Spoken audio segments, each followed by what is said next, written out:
Sci-Fi movie nerds, and welcome to another episode of the Sci-Fi Movie Guy. My name is Mike, and we're here to talk about Star Wars Resistance. So I was lucky enough to get screeners for episodes 1, 2, and 3. Episode 1 is the pilot, which is the recruit. It's an hour-long episode, and then episode 2 is the Triple Dark, and episode 3 was Fuel for the Fire. So I was really thankful that I could get all 3 episodes and watch them all at once. This is going to be non-spoilers. I'm not going to talk about spoilers. I'm just going to talk about the series a little bit, give you an idea of what I think. It's airing on Disney, so not Disney XD, but just the regular Disney Channel, and that must tell you a little bit something about the audience that they're going for. They're going for a younger audience. I would say anyone 5 years old and over, it's great to watch this show, and it's right up to adults. But the thing that I love about this show is they're going back to what Star Wars was originally meant for, and that's kids. And the reason there are so many fans that are my age that are watching Star Wars is because they geared it towards kids back in 77, 80, and 83. So this is going to launch a new generation of kids who are going to love this show, and then eventually when they get older, their parents are going to let them go back and watch some of the darker movies and some of the Rebels stuff, because Rebels was pretty dark in some episodes. So I'm really excited about this show. I like it. I like the animation. It brings me back to that 90s anime drawings rather than the CGI that Clone Wars and Rebels was. And in the first 3 episodes, I'm going to tell you, like when I watched the pilot, it's a lot of character building. So the character building's great. I love that about Star Wars.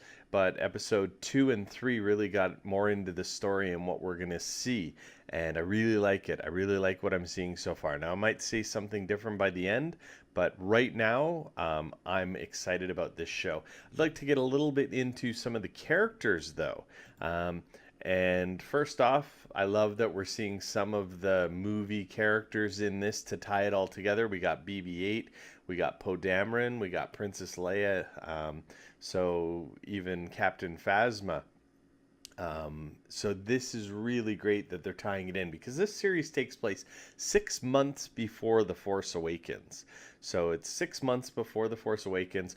We're going to get to know a little bit more about the New Republic. Spoiler alert, if you haven't already seen The Force Awakens, the New Republic gets destroyed in that movie, and this is 6 months before. So we're going to get to see maybe some of the politics, how the Resistance was formed, why it's there. It's really great. So we get then the new characters that are coming in. I'm already a huge fan of the new droid Bucket. I love the way that he looks. It looks like he's a mismatch of parts put together. Really cool. Again, Bucket is similar to Rocket. He's got a real cool attitude, Rocket from Rebels, and it says as himself, so I'm pretty sure that's a dead giveaway that Dave Filoni is doing the voice for Bucket like he did for Chopper, but he never admitted it until the last episode of Rebels.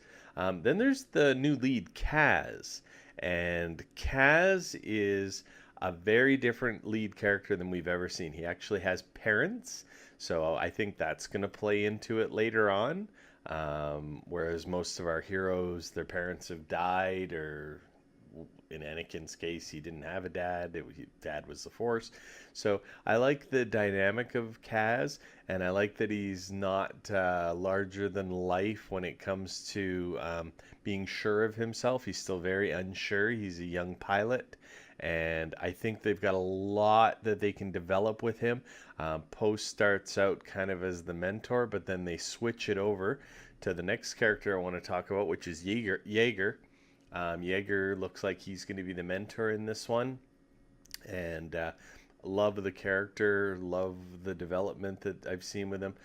Tam, I think she's going to be the sleeper to watch out for. She's going to be a really good ally to Kaz, but I also think going to be what's the word? You know, like a rival. So going to push him to be better, and he's going to push her to be better. Really excited to see how that's going to go. And then Niku. Niku is the comedy relief, takes everything very literally, and I think Niku's going to be really, really where the story can go any which way because he's a bit of a clumsy person when it comes to words. So, again, don't want to give any spoilers after episodes 1, 2, and 3 air. Then I'm going to start doing some spoiler reviews each week on the shows. But Jeff and I are going to talk a little more in depth on Friday when we do the Nerds Lunch podcast. So that'll go up on Friday morning, so maybe late Thursday night, but Friday morning for sure. So listen in, and Jeff and I are going to give our breakdown of what we think more about the episodes, and that'll be a bit of a spoiler. So yeah, we'll do it then. So please let me know in the comments if you watched episode 1 of Star Wars Resistance. I'd love to know what you think. And just remember, everybody, nerds rule the world.